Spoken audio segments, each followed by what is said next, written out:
Ladies and gentlemen, welcome back to the channel. I hope that you guys are having a fantastic day, a fantastic April, beginning of April, so to speak. Is this music too loud? Hopefully not. Let's put it down a little bit more. Today, we're returning to our painting reactions. It was a hit last year. I enjoyed it. Hopefully you guys enjoyed it. And so we're returning to our painting reactions with this one. I'm trying to get the music right. Guernica by Mr. Pablo Picasso, painted in 1937.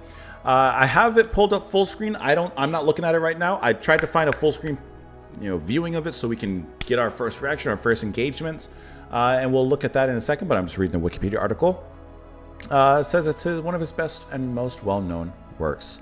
Shall we go ahead and dive in? In 3, in 2, in 1. All right, Guernica. I've definitely seen this before, but never looked at it. So today, let's go ahead and actually look at it. Okay, so we have a Torah, a bull over here.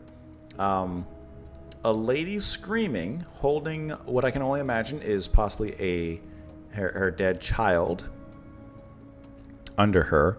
The bull being above her in composition makes me think that whatever the bull represents is like holding power over her. Okay. We have this. Oh, this is interesting how this is all kind of put together. Let's zoom in just a little bit here. Let's start off in the quadrant down here on the lower left. Okay. The man's hand is all scratched up here as well, which makes me think that there was a struggle. I would imagine this hand belongs to this gentleman lying right here. And his other arm over here is holding a broken sword, as if he tried to fight, he tried to resist, and yet that battle in particular was lost. And his eyes and his mouth agape kind of scream of he's dead and pain and suffering, right? More than likely very related to this lady here as well. So they're being trampled underfoot. Let's move up a little bit by this horse. I don't see anyone riding the horse, at least initially. There's a lot of lines in here, which I thought were like numbers or words, but represent the fur. Now, what you could guess, there's obviously a battle, a struggle, a war, a conquering of some sort happening here. I don't know, but you could argue that perhaps these hairs on the horse's body, which is killing the people, could represent the number of people killed in whatever this relates to. There's also a flower here next to the sword, which perhaps means some sort of peace or growth offering, maybe a peace offering that failed. Or maybe after the blood has spilled on the floor and on the land from this battle and war, flowers will still grow. Just like the Kingston Trio said. Let me pull back out a little bit. The horse has quite a manic expression, to say the least. There's also a light bulb that's illuminating the scene from above, as if an idea was had, and this idea has spread chaos in some capacity. Or it could be some sort of divinity trying to shine light on this horror that's happening. There's a bird in the back, kind of partly lit. Gotta say, I don't know what he's squawking about. And I'm just noticing as I zoom in, like on the bull, you can see multiple sketches, like Picasso had sketched over himself or his previous drawings, and this was the final result. Also, the lady may have something carved into her forehead here. She's marked in some capacity. Is the child? No, the child is not. I gotta say also, I know it's a small detail, but the child's nose and the way he's upturned, of course, being held in her arms, kind of representative or reminding me of, is it La Pietra? With David? David? You know what I'm thinking of. Mother Mary holding Jesus' body. The perspective on his upturned nose is kind of interesting. Also, the child has some marks on his hands as well. The lady is in a dress. You can see it back there. And the boy is in kind of a shroud here, perhaps a funeral shroud. Back to the top. There's a candle being held. Let's start to move to the right now. Let me back out just a little bit if you don't mind.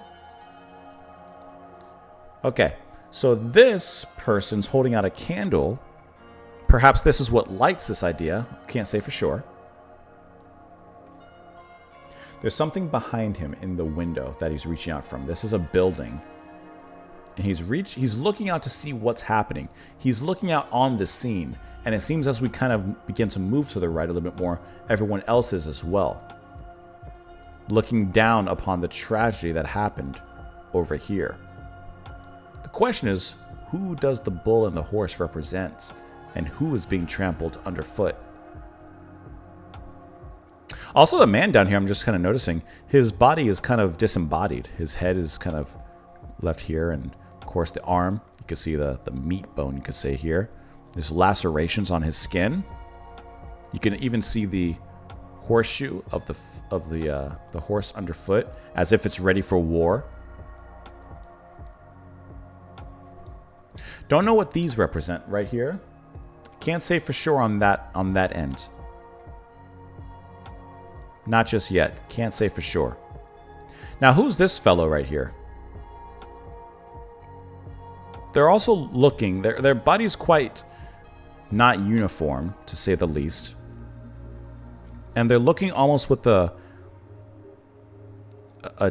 dazed curiosity towards the horse and the light.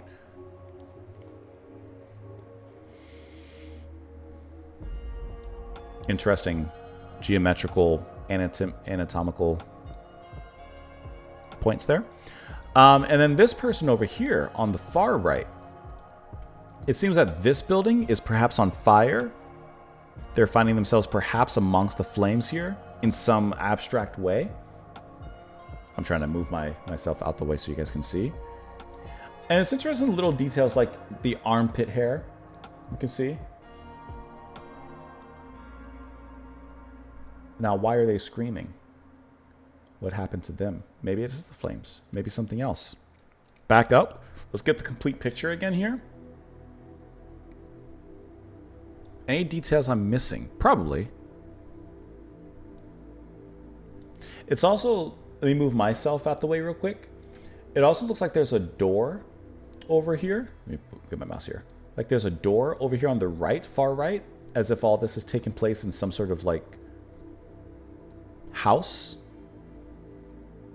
or maybe outside of some sort of house. Let me move myself back. That's the wrong thing. Move myself back.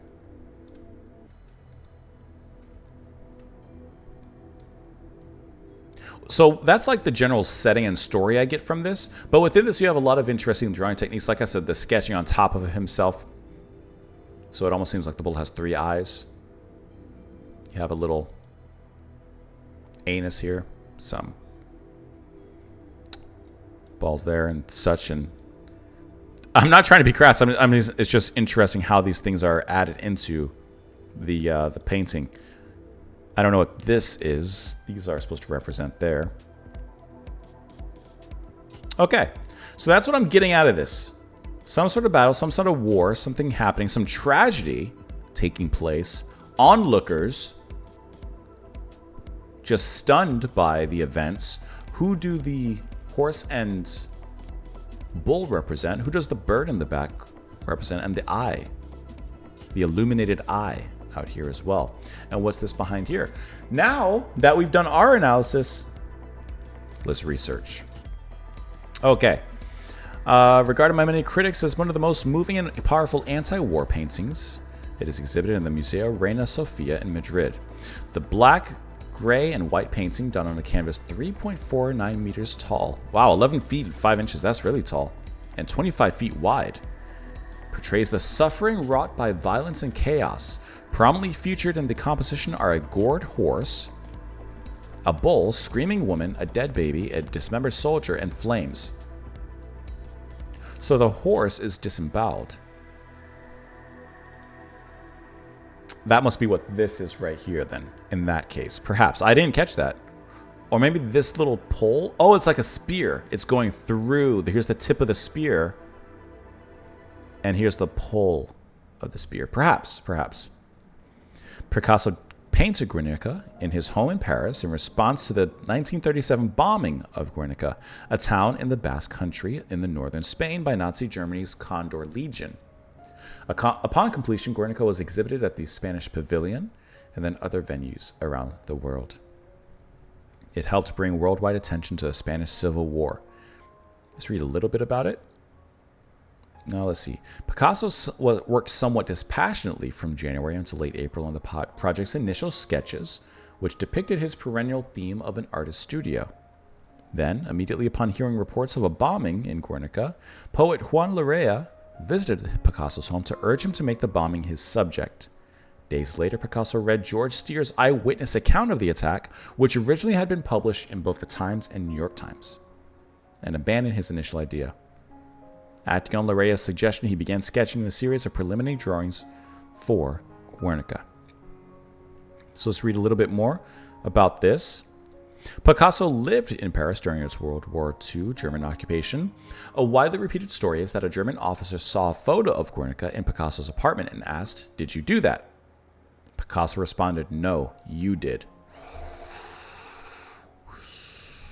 Please clap.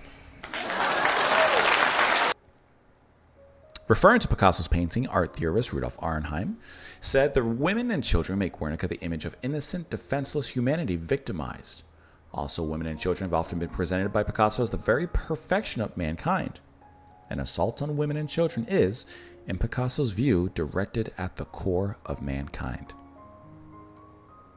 Wow. Duhamar found a large enough studio for Picasso to paint Guernica in. Through her connections in the left-wing community, she gained access to a space on Rue de Grand Augustins near Notre Dame. Okay, goes on. Mars' practice of photography influenced the paint of Picasso. She had a great influence in his work. It was painted using a matte house paint specially formulated at Picasso's request to have the least possible gloss. Let's see. That's a lot. Picasso, who rarely allowed strangers into his studio to watch him work, admitted influential visitors to observe his progress on Guernica, believing that the publicity would help the anti-fascist cause. He explained, "The Spanish struggle is the fight of reaction against the people, against freedom. My whole life as an artist has been nothing more than a continuous struggle against reaction and the death of art.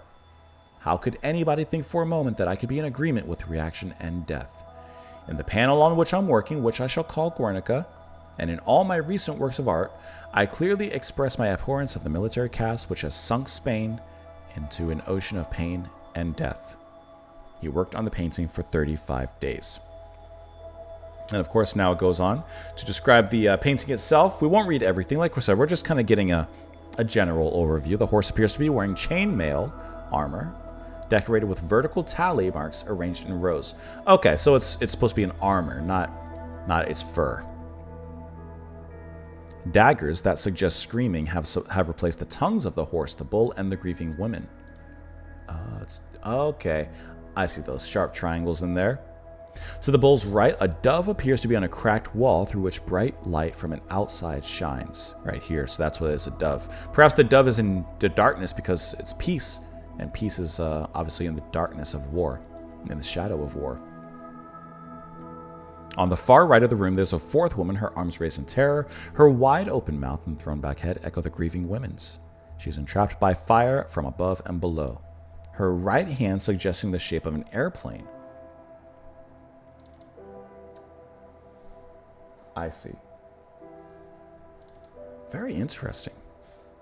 A hidden image formed by the horse appears in Guernica. The horse's nostrils and upper teeth can be seen as a human skull facing left and slightly downward. Okay, the horse's nostrils and upper teeth.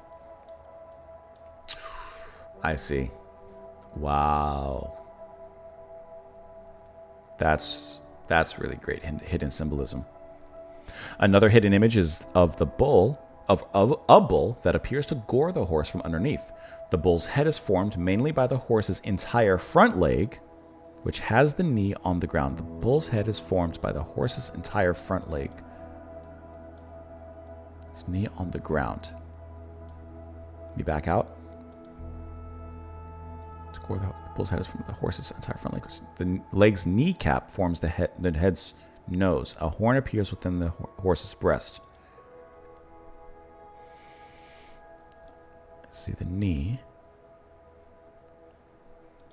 I'm trying to see it. Hold on. I've been able to catch everything else, but let me check. This one is taking me a second. The bull's head is formed mainly by the horse's entire front leg, which has knees to ground. The kneecap is the head's nose. Kneecap, nose. Horn appears within the horn's breast, or the horse's breast. Nose.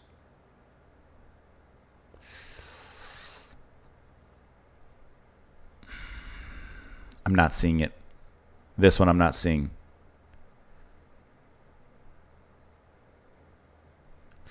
I'm not seeing this one. I'm not seeing that one. Interpretations vary widely and contradict one another. This extends, for example, to the mural's two dominant elements, the bull and the horse. Art historians said, the bull and the horse are important characters in Spanish culture. Picasso himself certainly used these characters to play many different roles over time. This has made the task of interpreting the specific meaning of the bull and the horse very tough. The relationship is a kind of ballet that was conceived in a variety of ways throughout Picasso's career.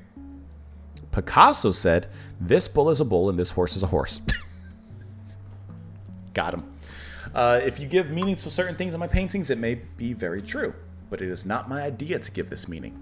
What ideas and conclusions you have got, I obtain too, but instinctively, unconsciously. I make the painting for the painting. I paint the objects for what they are. And it's been exhibited in many different places, obviously, as we can see. I'm curious. Let's see really quickly. I'm taking you briefly off the screen. If we can find not the painting anymore, but how big it is. I would love to see an image like of it being exhibited and how big it is. And that's perfect. This is exactly what I was looking for. That is huge. Look at that. I like when it's so big that you can really stand there and really get a great eye view of the details of it.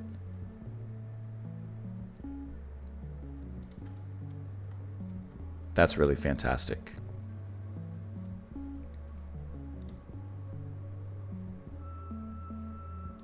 I like it. I like it.